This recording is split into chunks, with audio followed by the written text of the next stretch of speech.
အားလုံးပဲမင်္ဂလာပါပေါ့နော်ကျမရဲ့ page လေးကနေပြန်လည်ကြိုဆိုလိုက်ပါတယ်ဒီနေ့ကျမကတော့ဒီအီတလီမှာဘယ်လိုမျိုးចောင်းချပြီးတော့ရှောက်ရမလဲဆိုတာကိုចောင်းတစ်ချောင်းကိုလည်းအတူရှောက်သွားပြီးမယ်ပေါ့နော်ဘယ်လိုမျိုးចောင်းရှောက်ရမလဲဆိုတာကိုလည်းဒီဗီဒီယိုထဲမှာအပြည့်အစုံပြောပြသွားပေးပါမယ်အဲ့တော့ပထမအောင်ဆုံးအီတလီကဒီ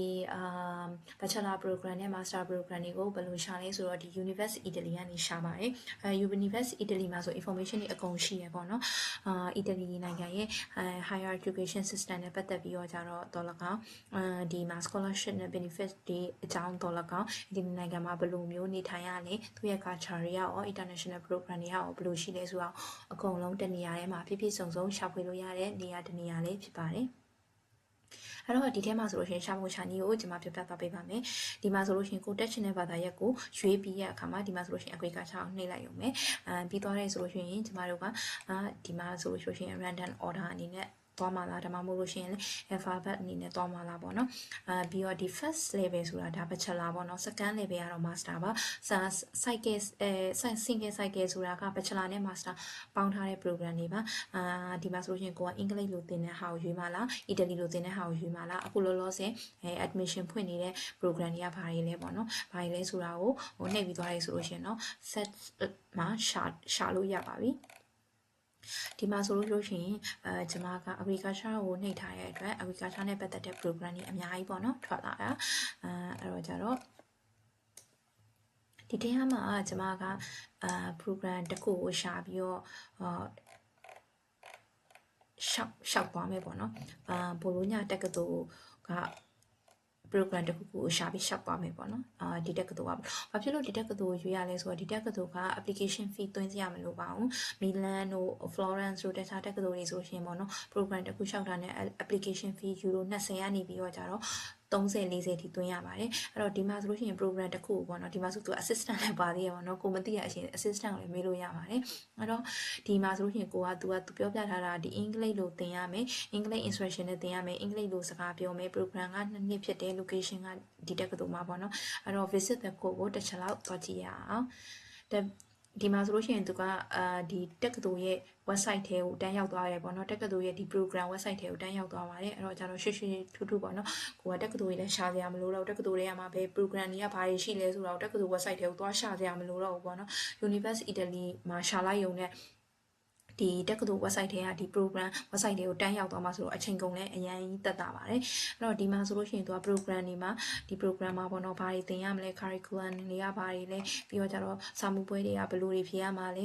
ပြီးတော့ကျတော့ဒီ admission တွေအနေနဲ့ရောဘယ်လို document တွေလိုအပ်တာလဲဘယ်လိုမျိုး exam fee တွေသွင်းရမှာလဲဘယ်လိုမျိုး semester fee တွေသွင်းရမှာလဲဆိုတော့အကုန်လုံးကိုပြောပြထားပေးပါတယ်ဒီတက္ကသိုလ်မှာကျတော့ပေါ့နော်ဒီသူ့ရဲ့ဒီမှာဆိုလို့ရှိရင် fee ရပေါ့နော်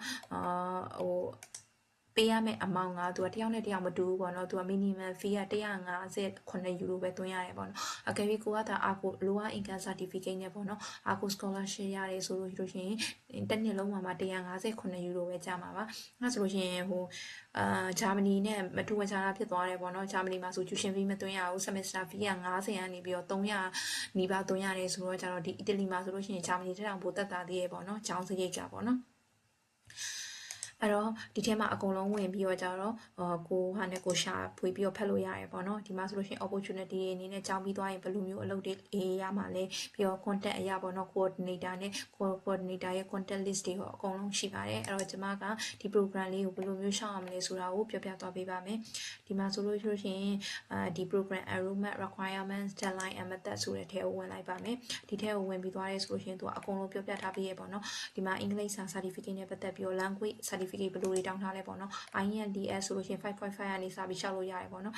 အကယ်၍ကိုက IELTS မရှိဘူးကိုရဲ့တက္ကသိုလ်က bachelor တက္ကသိုလ်က English စာ instruction ပေါ့နော် English စာ textbook တွေနဲ့သင်ခဲ့တယ်ဆိုလို့ရှိရင်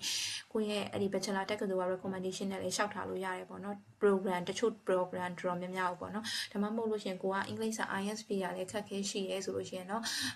British Council က level တက်ကိုဖြည့်ပြီးတော့ကြတော့လည်းရှောက်ထားလို့ရတယ်ပေါ့နော်ဒီထဲမှာဆိုလို့ရှိရင်ဘယ်လို how to apply နဲ့ကိုကျွန်မဝင်လိုက်ပါမယ်ဒီထဲမှာဆိုရင်သူကသူ့ရဲ့ guideline အတိုင်းပဲပေါ့နော် step by step လုပ်သွားရုံပဲပေါ့နော်ဒီမှာဆိုလို့ရှိရင်ပထမအဦးဆုံးဒီ Unibo online မှာ register လုပ်ရပါမယ် ဒီမှာဆိုကိုကအကောင့်မရှိသေးတဲ့အတွက်အလွန်ပထမအဆုံးစရှောက်မှာဖြစ်တဲ့အတွက် register ကိုသွားလိုက်ပါမယ် register ကိုသွားရဆိုလို့ရှိရင်စကန်အနေနဲ့ကိုမှာပေါ့နော် Italy မှာလည်းမဟုတ်တဲ့အတွက် test လည်းမရှိဘူးအဲ့တော့ international student registration ကိုနှိပ်လိုက်ပါမယ်အဲ့မှာဆိုလို့ရှိရင် international student registration မှာနာမည်တွေပါတယ်အကုန်ဖြည့်မယ်ပေါ့နော်ဒီမှာဆိုလို့ရှိရင်နာမည်တွေပါတယ်နာမည်တွေပါတယ်အကုန်ဖြည့်ပြီးသွားတယ်ဆိုလို့ရှိရင်ဖြည့်ထားရှိဒီမှာနာမည်တွေပါတယ်ဒီလိုမျိုးအကုန်ဖြည့်ထားရပေါ့နော်ဒီမှာဆိုလို့ရှိရင်နာမည်ကိုက male female ပေါ့နော်ကိုရဲ့မွေးနေ့တက္ကရာပြီးတော့ကြတော့ဒီဟာကကိုမြန်မာနိုင်ငံပေါ့နော်မွေးရနိုင်ငံ address citizenship phone number ပြီးတော့ email ကိုတိတိကျကျထည့်ပေးပေါ့နော်ဘာလို့ဆိုတော့သူက email လေးကိုပို့ပေးမှာဆိုတော့ကြတော့လေအဲ့တော့အကုန်လုံးဖြည့်ပြီးသွားတယ်ဆိုလို့ရှိရင်เนาะ next ကိုနှိပ်လို့ရပါပြီ next နှိပ်လိုက်မယ်ဆိုလို့ရှိရင်ဒါတော့ကျွန်မဖြည့်ထားတာကြတော့သူကဖြည့်ထားတာနည်းနည်းကြာနေပြီဆိုတော့ကြတော့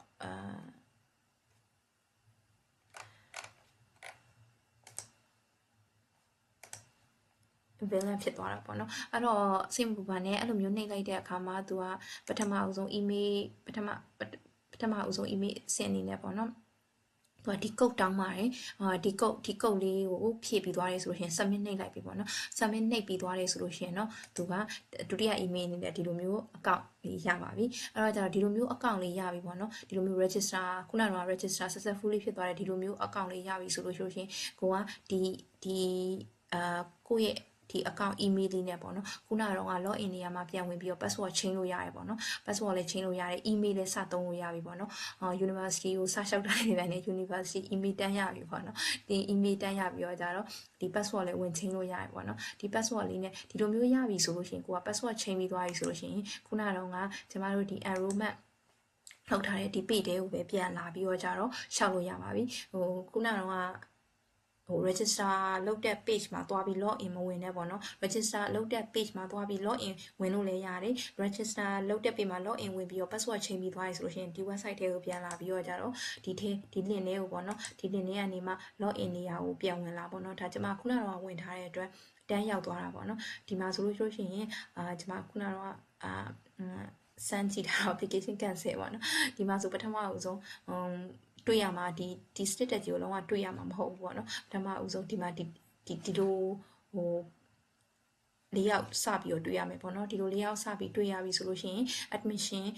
application ကိုနှိပ်လိုက်ပါမယ် admission application ကိုနှိပ်လိုက်တယ်ဆိုပြီးတော့သွားလို့ရှိရင်ကိုက submit ကိုရဲ့ program ကပေါ့နော် first degree လား second degree လားဆိုတာကိုရွေးရပါမယ်ကျမတို့ကဒီက second degree ဖြစ်တဲ့အတွက် master program second degree ဖြစ်တဲ့အတွက် second degree program ကိုရွေးလိုက်ပါမယ်အကယ်၍ကိုက first bachelor program ရှောက်ထားတယ်ဆိုလို့ရှိရင်တော့ first cycle degree ကို first cycle degree program ကိုရွေးရပါမယ်ကျမတို့က master ရှောက်မှဖြစ်တဲ့အတွက် second cycle degree program ကိုရွေးလိုက်တာပါပြီးတော့လို့ဆိုလို့ရှိရင်ကိုရှောက်မဲ့ program ကိုရွေးလို့ရပြီပေါ့နော်ကျမခုနကတော့precise and sustainable agriculture ကိုရှာထားတဲ့အတွက်အဲ့ program လေးရောက်အောင်ဒီကိုရှာလိုက်ပါမယ်ဒီမှာဆိုလို့ရှိရင် P နဲ့စတဲ့နေရာပေါ့နော်တွေ့ပါပြီဒီမှာဆိုလို့ရှိရင် precise and sustainable agriculture ကို tick လုပ်ပြီးသွားတယ်ဆိုလို့ရှိရင်เนาะnext ကိုနှိပ်လို့ရပါပြီဒီမှာဆို intake ပေါ့နော် intake က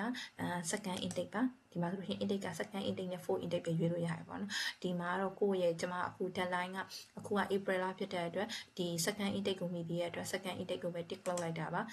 ပြီးသွားတယ်ဆိုလို့ရှိရင်ကျွန်မခုနကတော့ဖြည့်ထားပြီးရပေါ့နော်ခုနကတော့ register လုပ်တော့ဖြည့်ထားပြီးရ information တွေဒီမှာအကုန်လုံးသူ့ဟာနဲ့သူ automatic ပြန်ပြီးတော့ upload လုပ်ပေးပါတယ်အဲ့တော့ကြတော့ဒီဟာနဲ့ဆက်ပြီးတော့ရှောက်လို့ရပြီပေါ့နော် next လုပ်ပြီးတော့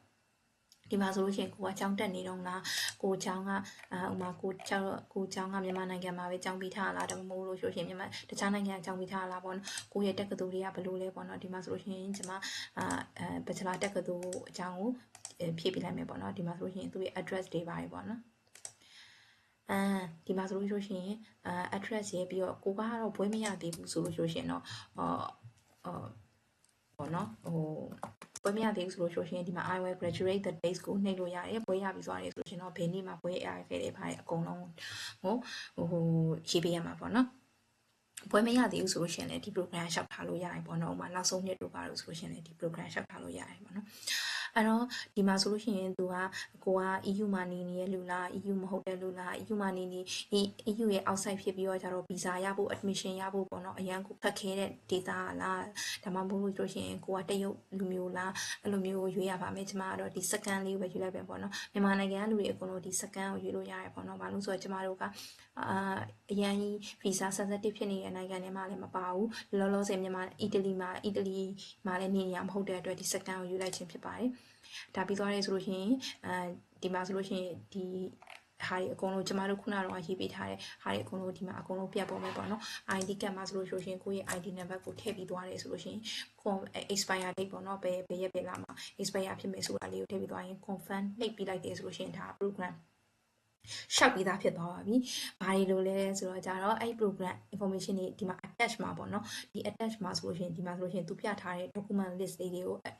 attach လုပ်ပြီးသွားတယ်ဆိုလို့ရှိရင် modify application နှိပ်လိုက်တယ်ဆိုလို့ရှိရင်ဒါလုံးပဲ program ရှောက်ပြီးသားဖြစ်သွားပါပြီဒီမှာဆိုလို့ရှိရင် ID document နေရာမှာအကယ်၍ကိုက passport ရှိရဆို passport ထည့်ပေါ့နော် passport မရှိဘူးဆိုလို့ရှိရင်ကိုယ့်ရဲ့ NRC ပေါ့နော်ကိုယ့်ရဲ့မှတ်ပုံတင်ကို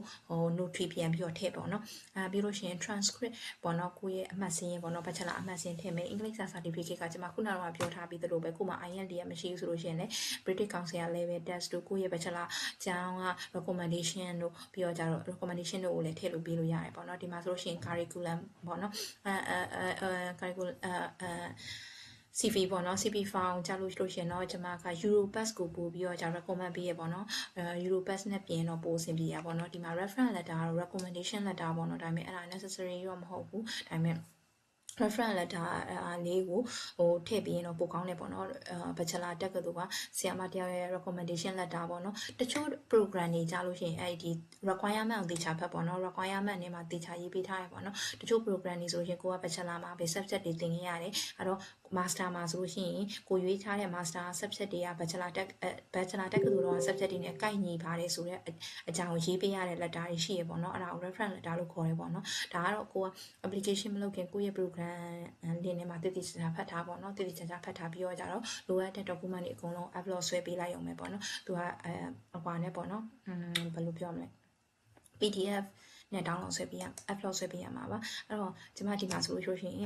်ဒီမှာဆိုလို့ရှိရင်ခုနကတော့ဖြည့်တဲ့ဟာလေးပေါ့နော် complete ဖြစ်သွားပြီပေါ့နော် complete ဖြစ်သွားပါပြီဒီမှာဆိုလို့ရှိရင် complete ဖြစ်သွားပြီးတော့အကယ်၍ကိုကဒါဒီ program ကို admit လောက်ခံရတယ်ဆိုရှင် offer ရတယ်ဆိုလို့ရှင်ဒီ deadline ပြီးရဲ့နောက်ပေါ့နော်တရက်နေ့လောက်ကြာရင်ကိုယ့်ရဲ့ email ကို congratulation letter ရပါတယ်ဒါမှမဟုတ်ခဏကိုစစ်နေပေါ့နော်ကိုကဒါမှမဟုတ် deadline ပြီးရဲ့နောက်မှာမရသေးဘူးဆိုကိုယ့်ရဲ့ program ထားရတာပေါ့နော်ခုနကတော့ပြထားတဲ့ဒီ website ထဲကပေါ့နော်ဒီ website ထဲမှာရှိရဲ့ကိုယ့်ရဲ့ဒီ program ထားလိုက်တာprogram ထားလိုက်တာရဲ့ context တွေနဲ့တခါဆက်သွယ်လို့ရတယ်ပေါ့နော်ငါကတော့ဒီလိုလျှောက်ထားတယ်အခုထိ reply မရသေးဘူးပေါ့နော်ကျေးဇူးပြုပြီးတော့ကြတော့ဖြည့်ပေးပါအောင်ပေါ့နော်အဲ့လိုမျိုးလေးလည်းပြောလို့ရပါတယ်အဲ့တော့ကြတော့ဒါကတော့ကျောင်းလျှောက်တာပေါ့နော်ကျောင်းလျှောက်တာကတော့ဒီလောက်ပါပဲပြီးသွားပါပြီအဲ့တော့ဒီမှာဆိုလို့ရှိရင်သူက admission ရတယ်ဆိုလို့ရှိရင်ဘယ်လိုပြောမလဲဒီနေရာမှာ to be complete နေရာလေးမှာ admitted ဆိုပြီးပေါ်တယ်admitted ဆိုပြီးပေါ်ပြီးတော့ကြတော့ဘယ်လိုပြောပြမလဲadmission ရသွားပြီပေါ့နော် admission ရသွားပြီဆိုတဲ့အကြောင်းပေါ်တယ်ဒါပေမဲ့ letter ထုတ်လို့မရဘူး admission ရတယ်ဆိုလို့ရှိရင်ကိုက pre enrollment သွားသွင်းရမယ်ပေါ့နော် admission ရပြီဆိုတာနဲ့ admission ရတယ်ဆိုတဲ့ email ရတယ်နဲ့ဒီ University Italy ပေါ့နော်ဒီ University Italy မှာပဲပြန်ပြီးတော့ကြတော့pre enrollment letter သွင်းရမယ် pre enrollment ဘယ်လိုသွင်းရလဲဆိုတာကိုတော့ကျွန်မနောက်ထပ်ဗီဒီယိုတွေမှာဆက်တင်ပေးထားမယ် pre enrollment တင်ပုံတင်နည်းကတော့ဒီ YouTube မှာလည်းရှာလိုက်တယ်ဆိုလို့ရှိရင် pre enrollment တင်ပုံတင်နည်းဗီဒီယိုတွေအများကြီးပေါ့နော်ကျွန်မမတင်ပေးလဲ YouTube မှာဒီ University Italy ကနေဘယ်လိုမျိုး pre enrollment တင်ရမလဲဆိုတာကိုရှာကြည့်လို့ရတယ်ပေါ့နော်အဲ့တော့ pre enrollment တင်ပြီးသွားတယ်ဆိုလို့ရှိရင် pre enrollment က2ပတ်လောက်စောင့်ရတယ် pre enrollment 2ပတ်လောက်စောင့်ပြီးသွားတယ်ဆိုလို့ရှိရင် pre enrollment website ထဲမှာစစ်နေပေါ့နော်သူကတော့ email မပို့ဘူး email မပို့ကိုကလည်း website မှာစစ်နေပြီးတော့ pre enrollment သူက approve လုပ်လိုက်တယ်ဆိုလို့ရှိရင်အဲ့ဒီ approve လုပ်လိုက်တဲ့ pre enrollment letter ပေါ့နော်ဒီအဲ့ဒီ offer letter ကိုစီလည်းပို့တယ်မြန်မာနိုင်ငံက Italy တန်ရုံလည်းပို့တယ်အဲ့ဒီမှာကိုကတိတိကျကျပေါ့နော် ban statement တွေပါပြင်ပြီးတော့ဗီဇာဆက်လျှောက်လို့ရပါပြီအဲ့တော့နောက်တစ်ခုကကျောင်းအဆောင်ပေါ့နော်ဒီဂျွန်လလောက်မှာအဆောင်အားကိုအဆောင်တွေကိုလည်းလျှောက်ထားဖို့ recommend ပေးခြင်းနဲ့ပေါ့နော်ကျောင်းဆောင်တွေကဂျွန်လလောက်မှာစလျှောက်မှတည်ကြမှာပေါ့နော်အဲ့ဒါဆိုလို့ရှိရင်အကုန်လုံးလည်းadmission ရပြီးတော့ကြတော့နေရာထိုင်ခင်းတွေရောအကုန်လုံးအဆင်ပြေပါစေကျောင်းကိစ္စတွေအကုန်လုံးအဆင်ပြေပါစေလို့မြင်မြင်ဆုတောင်းပေးလိုက်ပါတယ်